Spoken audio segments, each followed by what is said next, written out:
Hello friends, आज हम discuss करेंगे एमपी पुलिस का प्रीवियस ईयर प्रैक्टिस सेट तथा इससे संबंधित जितने भी फैक्ट बन सकते हैं हम इस वीडियो में पूरा डिस्कस करेंगे। तो आप वीडियो में लास्ट तक बने रहें। तो देखते हैं आज के फर्स्ट क्वेश्चन से। तो आज का फर्स्ट क्वेश्चन है, निम्नलिखित में से भारत के किस शहर में प्रथम मेट्रो रेल का परिचालन किया गया था। तो आपको बताना है कि कौन से शहर में, भारत के कौन से शहर में मेट्रो रेल का प्रथम परिचालन किया गया था। ऑप्शन देख लीजिए, चेन्नई, कोलकाता, नागपुर, दिल्ली। तो इसका सही आंसर हो जाएगा कोलकाता। तो मेट्रो रेल का सर्वप्रथम परिचालन कहाँ किया गया था? कोलकाता में। इसके बाद बात कर लें नेक्स्ट ऑप्शन, तो चेन्नई दिया गया है। चेन्नई की कैपिटल पूछी जाती है, अब मतलब ये किसकी कैपिटल हो जाएगी? तो तमिलनाडु की। तो तमिलनाडु की कैपिटल हो जाती है चेन्नई। और इसके सीएम पूछे तो सीएम हो जाएंगे एडापडी के पलानी स्वामी और गवर्नर हो जाएंगे बनवारी लाल पुरोहित। इसके बाद अगर बात करें नागपुर कहाँ का शहर है, तो नागपुर महाराष्ट्र का शहर है जो कि संतरों के लिए प्रसिद्ध है। तो आपको याद रखना है कि नागपुर किसके लिए प्रसिद्ध है? संतरों के लिए। और ये महाराष्ट्र का शहर, तो महाराष्ट्र की कैपिटल क्या हो जाएगी? मुंबई। तो महाराष्ट्र की कैपिटल मुंबई, जो कि आपके एग्जाम में कैपिटल से क्वेश्चन बनते हैं। इसके बाद बात करें दिल्ली, तो दिल्ली एक यूनियन टेरिटरी है जिसको केंद्र शासित प्रदेश कहते हैं हिंदी में।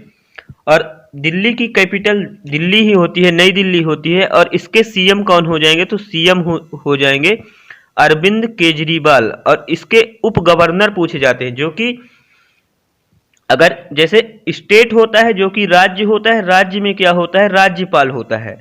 और जो यूनियन टेरिटरी होता है, केंद्र शासित प्रदेश, उसमें होता है उपराज्यपाल।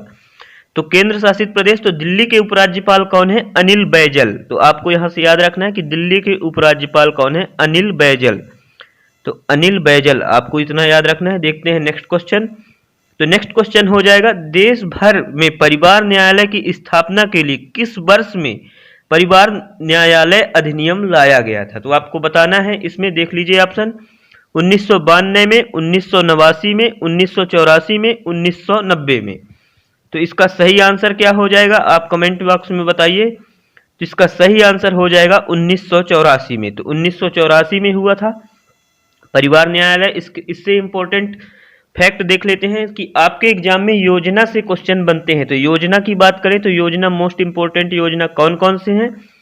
तो प्रथम पूछा जाता है कि उज्ज्वला योजना की शुरुआत कब हुई? जो उज्ज्वला योजना है जिसके तहत एलपीजी गैस का वितरण किया गया था, तो इसकी स्थापना हुई थी 1 मई 2016 को। तो 1 मई 2016 आपको यहां से याद रखना है। सेकंड क्वेश्चन पूछा जाता है योजना से कि मिशन इंद्रधनुष की स्थापना कब की गई थी? तो मोदी जी के टाइम में 2014 में की गई थी। तो मिशन इंद्रधनुष के बारे में अगर पूछा जाए तो इंद्रधनुष की स्थापना कब की गई थी? 2014 में। और इसका लक्ष्य रखा गया था कि 2020 तक संपूर्ण टीकाकरण भारत में होगा। तो यहां से भी क्वेश्चन बनता है कि इसका लक्ष्य क्या रखा गया था और इसमें 7 बीमारी को शामिल किया गया था। तो मिशन इंद्रधनुष में कितनी बीमारी शामिल किया गया था? तो 7 बीमारी। अगर बात करें डिप्थीरिया, काली खांसी, टिटनेस, पोलियो, टीबी, खसरा और हेपेटाइटिस बी। एक क्वेश्चन आपके एग्जाम में योजना से और बनता है कि उजाला योजना किससे संबंधित है? तो उजाला योजना किससे संबंधित हो जाएगा? एलईडी वितरण से। जो एलईडी बल्ब का वितरण किया जाता है वो किस योजना से किया जाता है? तो उजाला योजना से। इसकी स्थापना कब हुई थी? 1 मई 2015 को। तो यहां से आपसे क्वेश्चन बनता है। इसके बाद बात करते हैं नेक्स्ट क्वेश्चन की। तो देख लेते हैं आज का नेक्स्ट क्वेश्चन। तो है, सामान्यतः किन्हें आधुनिक हिंदी साहित्य के पिता के नाम से जाना जाता है? तो ऑप्शन देख लीजिए, आर के नारायण, हरिवंश राय बच्चन, भरतेंदु हरिश्चंद्र, प्रेमचंद। तो इसका सही आंसर हो जाएगा भरतेंदु हरिश्चंद्र। तो भरतेंदु हरिश्चंद्र को आधुनिक हिंदी साहित्य का पिता माना जाता है।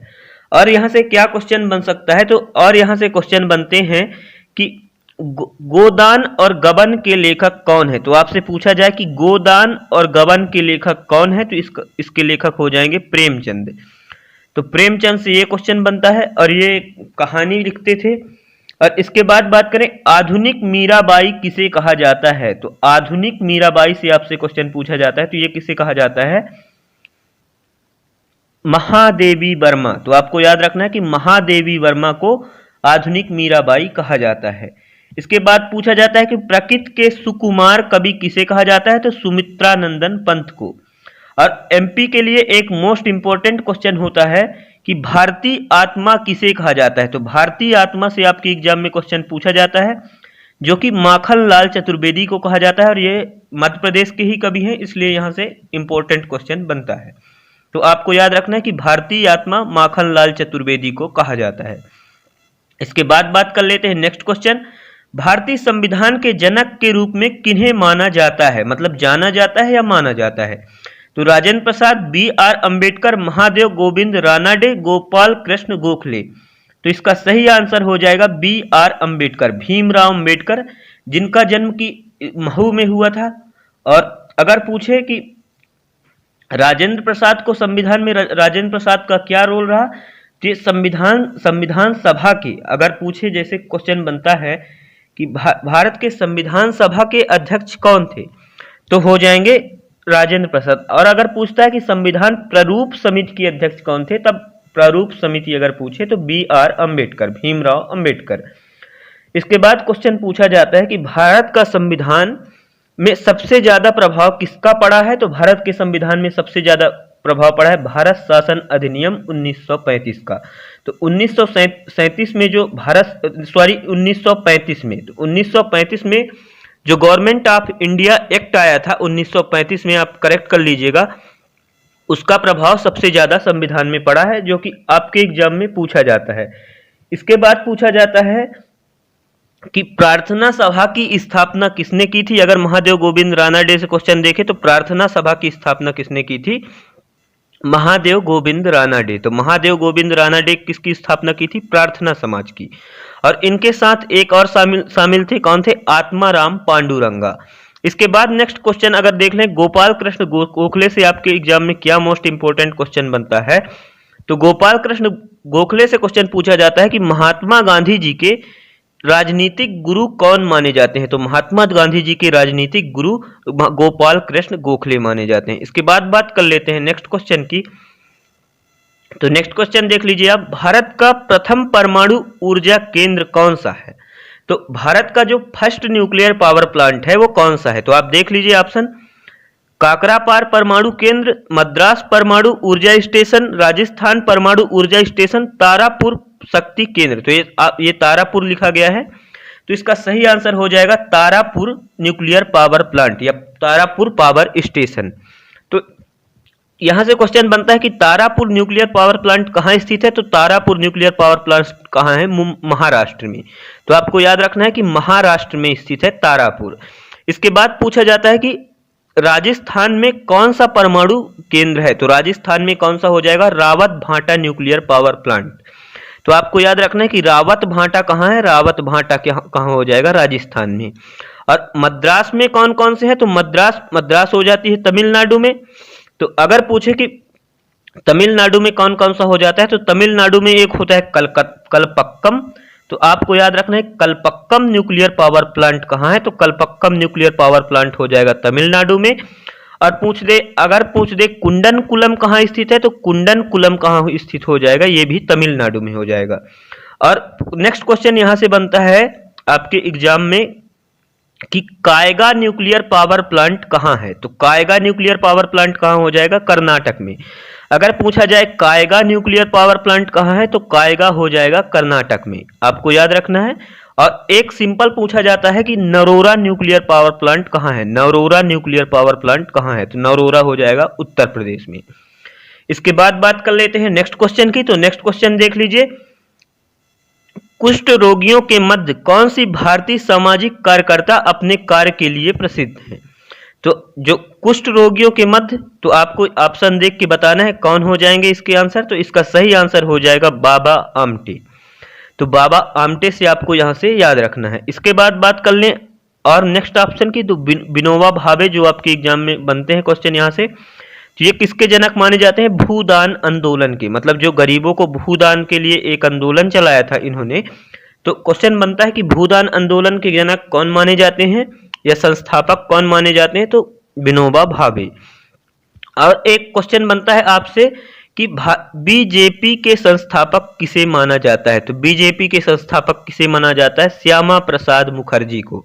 तो आपकी एग्जाम में यहां से क्वेश्चन बनता है कि श्यामा प्रसाद मुखर्जी को। और जो जम्मू कश्मीर, जो कि जम्मू कश्मीर का एक टनल है, सुरंग है जिसका नाम था चेनानी नासेरी सुरंग, तो उसका नाम बदलकर क्या कर दिया गया है, तो श्यामा प्रसाद मुखर्जी के नाम पर किया गया है। और एक कोलकाता बंदरगाह जिनका नाम बदलकर क्या कर दिया गया है, श्यामा प्रसाद मुखर्जी के नाम पर किया गया है। तो आपसे इतना क्वेश्चन याद रखना है। इसके बाद बात कर लेते हैं नेक्स्ट क्वेश्चन की। तो नेक्स्ट क्वेश्चन बनता है, भारत के किस संघ तथा राज्य क्षेत्र में लिंग अनुपात सबसे कम है। तो आपको बताना है कि किस राज्य में सेक्सुअल रेशियो सबसे कम है। ऑप्शन दिया गया है लक्षद्वीप, दादर एवं नगर हवेली, अंडमान निकोबार द्वीप समूह एवं दमन एवं दीप। तो आपको बताना है कि ये कहाँ हो जाएंगे। तो इसका सही आंसर हो जाएगा दमन एवं दीप। तो दमन एवं दीप में सबसे कम सेक्सुअल रेशियो है। इसके बाद अगर बात करें कि जनगणना से आपके एग्जाम में क्या क्या क्वेश्चन बन सकता है, तो अगर पूछते कि सबसे ज्यादा रेशियो कहाँ था, तो सबसे ज्यादा रेशियो कहाँ था, केरला में था। जो सबसे ज्यादा रेशियो पूछा जाए तो सबसे ज्यादा रेशियो हो जाएगा केरल में। और अगर क्वेश्चन बने कि सबसे ज्यादा सर्वाधिक साक्षर कौन था, तो सर्वाधिक साक्षरता भी केरल में था। इसके बाद पूछा जाता है कि जनगणना शुरू कब हुई थी, तो भारत की जनगणना हुई थी 1972 में लॉर्ड मेयो के टाइम में। तो कौन से थे उस समय, कौन गवर्नर थे, तो लॉर्ड मेयो थे। इसके बाद अगर तो नेक्स्ट क्वेश्चन बनता है कि भारत की नियमित रूप से जनगणना का प्रारंभ कब किया गया था। नियमित रूप से जनगणना का प्रारंभ किया गया था यहाँ पे आप करेक्ट कर लीजिए, यहाँ पे 1872 में, जो कि भारत की जनगणना सर्वप्रथम कब हुई थी, तो लॉर्ड मेयो के टाइम में 1872 में। इसके बाद पूछा जाता है कि भारत की नियमित रूप से जनगणना कब प्रारंभ हुई थी, तो 1881 में हुई थी। और इस समय गवर्नर जनरल कौन थे, लॉर्ड रिपन। तो लॉर्ड रिपन के टाइम में हुई थी नियमित रूप से जनगणना। इसके बाद बात कर लेते हैं नेक्स्ट क्वेश्चन की। तो नेक्स्ट क्वेश्चन पूछा जाता है, निम्नलिखित में से कौन सा आंध्र प्रदेश के शास्त्रीय नृत्य है। तो आपको बताना है कि आंध्र प्रदेश का शास्त्रीय नृत्य कौन है। तो आंध्र प्रदेश का शास्त्रीय नृत्य हो जाएगा कुचिपुड़ी। तो इसका ट्रिक होता है, अंधेरे में कच्ची पूड़ी खाई, तो वहां से आपको याद रखना है कि कुचिपुड़ी हो जाएगा। इसके बाद बात कर लेते हैं और शास्त्रीय नृत्य से क्या क्या क्वेश्चन बनता है। क्लासिकल डांस है तो ओडिसी कहाँ का शास्त्रीय नृत्य हो जाएगा, तो ओडिशा का हो जाएगा। नाम से ही स्पष्ट है कि ओडिशा का हो जाएगा। इसके बाद पूछा जाता है भरतनाट्यम कहाँ का शास्त्रीय नृत्य है। तो भरतनाट्यम कहाँ का हो जाएगा, तमिलनाडु का। तो आपको यहां से याद रखना है कि भरतनाट्यम हो जाएगा तमिलनाडु का। और अगर पूछा जाए कि कथकली कहाँ का है, तो कथकली हो जाएगा केरल का। तो कथकली और मोहिनीअट्टम कहाँ के होते हैं, केरल के होते हैं।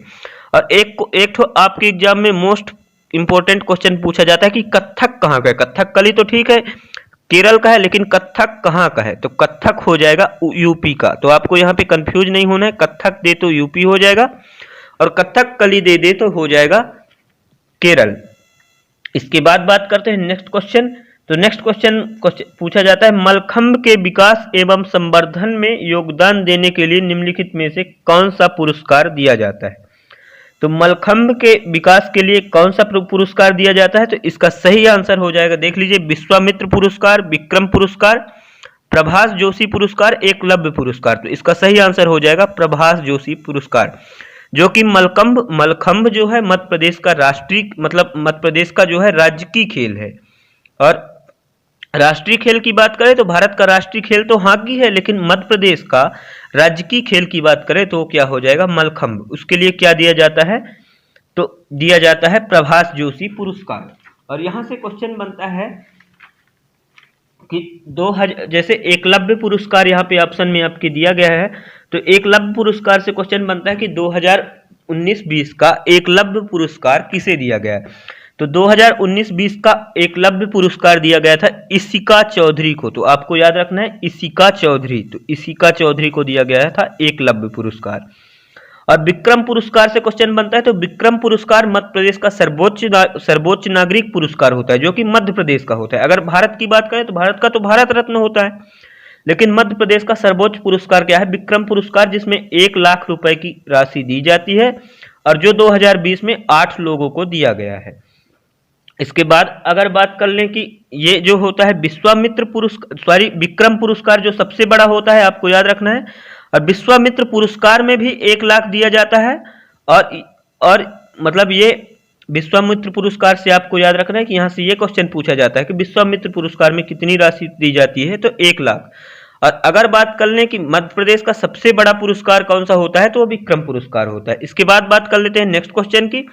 तो नेक्स्ट क्वेश्चन देख लीजिए, एक प्रदेश में राज्यपाल का कार्यकाल कितने वर्ष का होता है। तो आपसे पूछा जाता है कि एक प्रदेश के राज्यपाल का कार्यकाल कितने वर्ष का होता है, तो इसका सही आंसर हो जाएगा 5 वर्ष का होता है। यहां से क्वेश्चन बनता है कि क्या एक राज्य का राज्यपाल दूसरे राज्यों में रह सकता है, तो हाँ रह सकता है। और राज्यपाल कौन से अनुच्छेद में दिया गया है, तो अनुच्छेद 153 में। और अनुच्छेद 155 से क्वेश्चन पूछा जाता है, तो अनुच्छेद 155 में दिया गया है कि प्रत्येक राज्यपाल की नियुक्ति कौन करेगा, राष्ट्रपति करेगा। तो यहां से क्वेश्चन दिया गया है। इसके बाद पूछा जाता है कि राज्यपाल की सैलरी कितनी होती है, तो राज्यपाल की सैलरी कितनी होती है, 3,50,000। और राष्ट्रपति की सैलरी कितनी होती है, तो राष्ट्रपति की सैलरी होती है 5 लाख। और इसके बाद पूछा जाता है कि CJI मतलब चीफ जस्टिस ऑफ इंडिया की सैलरी कितनी होती है, तो 2,80,000। तो 2,80,000 होती है। और जो आपके जैसे मध्य प्रदेश, भारत का हाई कोर्ट कौन सा है, मध्य प्रदेश है, तो हाई कोर्ट के जज का सैलरी कितना होता है, तो 2,50,000 होता है। तो जो सुप्रीम कोर्ट के चीफ जस्टिस होते हैं उनकी सैलरी 2,80,000। और इसके जो चीफ जस्टिस होते हैं हाई कोर्ट के, उनकी सैलरी 2,50,000। इसके बाद बात कर लेते हैं नेक्स्ट क्वेश्चन की। तो शांति निकेतन की स्थापना किन्होंने की थी, तो आपको दिया गया है कि शांति निकेतन की स्थापना किसने की थी, तो इसका सही आंसर हो जाएगा रविंद्रनाथ टैगोर। और रविंद्रनाथ टैगोर से एक क्वेश्चन और बनता है कि रविंद्रनाथ टैगोर को सर्वप्रथम भारत का नोबेल पुरस्कार किसे दिया गया था, तो भारत का सर्वप्रथम नोबेल पुरस्कार दिया गया था रविंद्रनाथ टैगोर को। और उनकी कौन सी कृति के लिए दिया गया था, यहां से क्वेश्चन बनता है, तो उनकी कृति थी गीतांजलि। तो गीतांजलि के दिया गया था 1913 में सर्वप्रथम नोबेल पुरस्कार। अगर बात करें राजा राम मोहन राय क्यों प्रसिद्ध है, तो राजा राम मोहन राय जो कि ब्रह्म समाज के संस्थापक थे, जो एक समाज सुधारक के नाम से जाने जाते हैं, जो कि ब्रह्म समाज के संस्थापक थे। दोस्तों यहां से आपके एग्जाम में क्वेश्चन पूछा जाता है, तो आपको याद रखना है ब्रह्म समाज के संस्थापक थे। और अगर क्वेश्चन पूछा जाता है यहां से कि आधुनिक भारत के जनक किसे माना जाता है, तो आधुनिक भारत के जनक किसे माना जाता है, राजा राम मोहन राय को। और नोबेल पुरस्कार आ गया है, तो नोबेल पुरस्कार से बात करते हैं कि नोबेल पुरस्कार से क्या क्वेश्चन बनता है। तो नोबेल पुरस्कार जो 2014 का मतलब इकोनॉमिक जो कैलाश सत्यार्थी को दिया गया था, तो कैलाश सत्यार्थी जो कि मध्य प्रदेश से हैं, जो कि 2014 का नोबेल पुरस्कार बचपन बचाओ आंदोलन के लिए दिया गया था। तो इनको बचपन बचाओ आंदोलन के लिए दिया गया था, तथा इनके साथ पाकिस्तान की मलाला यूसुफजई को भी नोबेल पुरस्कार दिया गया था। और इकोनॉमिक्स के क्षेत्र में 2019 में दिया गया था किसको, अभिजीत बनर्जी और इनकी पत्नी एस्टर डुफ्लो को, जो कि भारतीय हैं। और तो देख लेते हैं नेक्स्ट क्वेश्चन। नेक्स्ट क्वेश्चन है लोकसभा में उम्मीदवार बनने के लिए अनिवार्य आयु कितनी होनी चाहिए। तो लोकसभा पूछा गया है, तो आपको कंफ्यूज नहीं होना है, देख के आंसर करना है। तो लोकसभा की आयु कितनी होती है, 25 वर्ष। तो क्या प्रधानमंत्री बनने के लिए निश्चित आयु कितनी होनी चाहिए, या तो पूछे प्रधानमंत्री के लिए या तो पूछ दे लोकसभा के लिए। तो प्रधानमंत्री के लिए भी 25 वर्ष। लेकिन अगर क्वेश्चन बनता है कि राज्यसभा के लिए कितनी होनी चाहिए, तो राज्यसभा के लिए कितनी होनी चाहिए, 30 वर्ष। तो राज्यसभा का सदस्य बनने के लिए न्यूनतम आयु 30 वर्ष होनी चाहिए। और राष्ट्रपति या उपराष्ट्रपति बनने के लिए, राज्यपाल बनने के लिए न्यूनतम आयु होनी चाहिए 35 वर्ष। और ग्राम पंचायत का चुनाव के लिए कितना होना चाहिए, 21 वर्ष। इसके बाद बात कर लेते हैं नेक्स्ट क्वेश्चन की। तो नेक्स्ट क्वेश्चन देख लीजिए, मध्य प्रदेश के सबसे छोटे जिले में से एक है। तो मध्य प्रदेश का सबसे छोटा, ये नहीं पूछा गया है आपसे कि मध्य प्रदेश का सबसे छोटा जिला कौन सा है, ये बताना है आपको कि इन ऑप्शन में से मध्य प्रदेश का सबसे छोटा जिला कौन सा है। तो इसमें हो जाएगा राजगढ़। तो राजगढ़ मध्य प्रदेश का सबसे छोटा जिला है इन ऑप्शन में। और अगर बात कर लें एक्चुअल में मध्य प्रदेश का सबसे छोटा जिला कौन सा है, तो एक्चुअल में मध्य प्रदेश का सबसे छोटा जिला कौन सा हो जाएगा, तो सबसे छोटा जिला हो जाएगा हरदा। हरदा और क्षेत्र, हरदा जो हो जाएगा जनसंख्या में तो आपको यहाँ से याद रखना है कि हरदा जो है, तो हरदा जनसंख्या में सबसे छोटा जिला है। और अगर बात कर दे एरिया वाइज सबसे छोटा कौन है, तो एरिया वाइज हो जाएगा दतिया। तो दतिया सबसे छोटा हो जाएगा एरिया में। और अगर पूछा जाता है कि सबसे बड़ा कौन सा है, तो सबसे बड़ा हो जाएगा छिंदवाड़ा, और सबसे मतलब ये क्षेत्रफल के हिसाब से। और अगर पूछा जाता है कि जनसंख्या के हिसाब से, तो इंदौर सबसे बड़ा हो जाएगा जनसंख्या के हिसाब से। इसके बाद आपसे पूछा जाता है कि सबसे बड़ा संभाग कौन सा है, तो सबसे बड़ा संभाग कौन सा है मध्य प्रदेश का, जबलपुर संभाग सबसे बड़ा है जिसमें 8 जिले हैं। तो जबलपुर संभाग सबसे बड़ा है जिसमें कि 8 जिले स्थित हैं। और मध्य प्रदेश में कितने जिले हैं, तो मध्य प्रदेश में अभी कितने जिले हैं, करंट में 52 जिले हैं। जो कि 52वां जिला कौन सा बना है, तो टीकमगढ़ से अलग होकर कौन सा जिला बना है, निमाड़ी जिला बना है। तो किससे अलग होकर बना है, तो टीकमगढ़ से अलग होकर बना है, और कौन सा है, निमाड़ी जिला बना है। और संभाग कितने हैं भारत में, तो संभाग 10 है, सॉरी भारत बोल दिया, मध्य प्रदेश में। तो मध्य प्रदेश में 10 संभाग हैं। इसके बाद बात करते हैं नेक्स्ट क्वेश्चन की। तो बॉक्साइट एल्यूमिनियम का एक अयस्क होता है, इनमें प्रचुर मात्रा में पाया जाता है। तो मतलब ये प्रचुर मात्रा में कहाँ पाया जाता है, आपको यहाँ से क्वेश्चन बताना है। कटनी के खदान में, पन्ना के खदान में, बस्तर के खदान में, दुर्ग के खदान में। तो इसका सही आंसर हो जाएगा कटनी के खदान में। जो माइका बॉक्साइट होता है, तो बॉक्साइट कहाँ पाया जाता है, कटनी के खदान में। और पन्ना के खदान से क्वेश्चन बनता है, तो पन्ना में क्या पाया जाता है, हीरा पाया जाता है। तो देख लीजिए यहाँ से। इसके बाद बात कर लेते हैं नेक्स्ट क्वेश्चन की। तो नेक्स्ट क्वेश्चन पूछा गया था, निम्नलिखित में से किन्होंने भारत के उपराष्ट्रपति का पद नहीं संभाला। तो ऐसे मतलब इस ऑप्शन में कौन है जो कि उपराष्ट्रपति नहीं बने, तो जाकिर हुसैन साहब, डॉक्टर एस राधाकृष्णन, राजेंद्र प्रसाद, भैरव सिंह शेखावत। तो इसका सही आंसर हो जाएगा डॉक्टर राजेंद्र प्रसाद। डॉक्टर राजेंद्र प्रसाद जो कि भारत के उपराष्ट्रपति नहीं बने, और ये भारत के प्रथम राष्ट्रपति थे। तो प्रथम राष्ट्रपति कौन थे, भारत के राजेंद्र प्रसाद थे। और प्रथम उपराष्ट्रपति की बात करें, तो प्रथम उपराष्ट्रपति हो जाएंगे, तो प्रथम उपराष्ट्रपति हो जाएंगे सर्वपल्ली राधाकृष्णन। तो सर्वपल्ली राधाकृष्णन। और जाकिर हुसैन प्रथम मुस्लिम राष्ट्रपति थे, जिनका कार्यकाल में ही निधन हो गया था। तो इस यहाँ से क्वेश्चन बनता है कि ऐसे कौन से राष्ट्रपति थे जिनका कि अपने कार्यकाल में निधन हो गया था, तो जाकिर हुसैन थे। और भैरव सिंह शेखावत भी भारत के उपराष्ट्रपति बने थे। इसके बाद बात कर लेते हैं नेक्स्ट क्वेश्चन की। तो नेक्स्ट क्वेश्चन आपसे पूछा जाता है, निम्न, वहां से आप एक क्वेश्चन और याद रख लेंगे कि राष्ट्रपति का पद कौन से अनुच्छेद में दिया गया है, जो कि आपके एग्जाम के लिए बहुत ज्यादा पूछा जाता है, मोस्ट इंपोर्टेंट है। तो अनुच्छेद 52 में दिया गया है। इसके बाद बात करते हैं नेक्स्ट क्वेश्चन की। नेक्स्ट क्वेश्चन पूछा जाता है, निम्नलिखित में से किसने बंगाल की रॉयल एशियाटिक सोसाइटी की स्थापना की थी। तो आप देख लीजिए, इसका सही आंसर हो जाएगा विलियम जोन्स। तो विलियम जोन्स जो थे बंगाल के रॉयल एशियाटिक सोसाइटी की स्थापना किए थे। और बंगाल, यहां से क्वेश्चन आपसे पूछा जाता है कि बंगाल के प्रथम गवर्नर कौन थे। तो बंगाल के प्रथम गवर्नर पूछा जाए तो रॉबर्ट क्लाइव हो जाएंगे। तो रॉबर्ट क्लाइव जो थे वो बंगाल के प्रथम गवर्नर थे। इसके बाद पूछा जाता है कि भारत के प्रथम गवर्नर जनरल कौन थे। तो भारत के प्रथम गवर्नर जनरल हो जाएंगे वारेन हेस्टिंग। तो वारेन हेस्टिंग हो जाएंगे भारत के प्रथम गवर्नर जनरल। और प्रथम वायसराय की बात करें तो प्रथम वायसराय कौन थे, कैनिन। तो प्रथम वायसराय कौन थे, लॉर्ड कैनिन। इसके बाद बात कर लेते हैं नेक्स्ट क्वेश्चन की। तो नेक्स्ट क्वेश्चन देख लीजिए, भारतीय वायुसेना में एयर मार्शल पद तक पहुंचने वाली प्रथम भारतीय महिला कौन थी। तो पद्मा बंदोपाध्याय, बूला चौधरी, अंजलि भागवत, पुनीता अरोड़ा। तो इसका सही आंसर हो जाएगा पद्मा बंदोपाध्याय, जिसको पी बंदोपाध्याय के नाम से भी कभी कभी दिया जाता है। तो बात कर ले कि वायुसेना के प्रमुख कौन है। तो अगर बात कर ले वायुसेना के प्रमुख कौन है, तो करंट में है RKS भदौरिया। तो RKS भदौरिया क्या हो जाएंगे, वायुसेना के प्रमुख हो जाएंगे। और अगर पूछा जाए कि जल सेना के प्रमुख कौन है, तो जल सेना की प्रमुख कौन है, एडमिरल करमबीर सिंह। एडमिरल करमबीर सिंह। तो आपको यहां से याद रखना है करमबीर सिंह हो जाएंगे। और अगर पूछा जाता है कि थल सेना के प्रमुख कौन है, तो मनोज मुकुंद नरावणे। तो मनोज मुकुंद नरावणे क्या हो जाएंगे, थल सेना के प्रमुख हो जाएंगे। और चीफ ऑफ डिफेंस स्टाफ, जो कि भारत में बहुत ज्यादा चर्चा में रहा था, तो ये आपके करंट अफेयर्स से भी बन सकता है कि भारत के चीफ ऑफ डिफेंस स्टाफ कौन है। तो चीफ ऑफ डिफेंस स्टाफ कौन है? जनरल बिपिन रावत, जो कि भारत के प्रथम चीफ ऑफ डिफेंस स्टाफ है। तो आपको यहां से इतना याद रखना है। इसके बाद देख लेते हैं नेक्स्ट क्वेश्चन।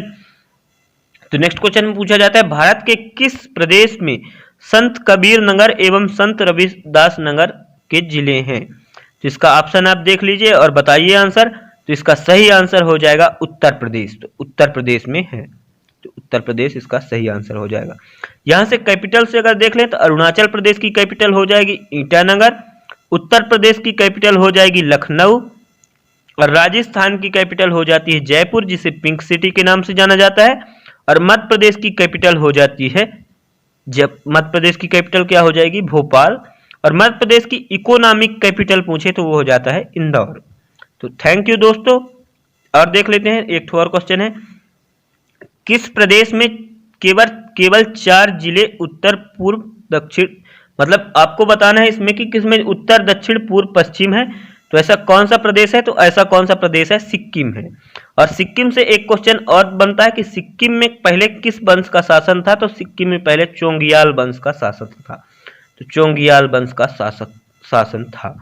इसके बाद अगर पूछा जाए कि झारखंड की कैपिटल क्या हो जाएगी, तो झारखंड की राजधानी क्या हो जाएगी? रांची हो जाएगी। और उड़ीसा की कैपिटल क्या हो जाती है? भुवनेश्वर। और सिक्किम की हो जाती है गंगटोक। तो आपको याद रखना है कि सिक्किम की कैपिटल क्या हो जाती है? गंगटोक। तो देख लेते हैं और नेक्स्ट क्वेश्चन क्या है। तो थैंक यू दोस्तों, आज इतना ही क्वेश्चन था। तो अगर आपको वीडियो पसंद आई हो तो लाइक करो, शेयर करो, सब्सक्राइब करो। जय हिंद।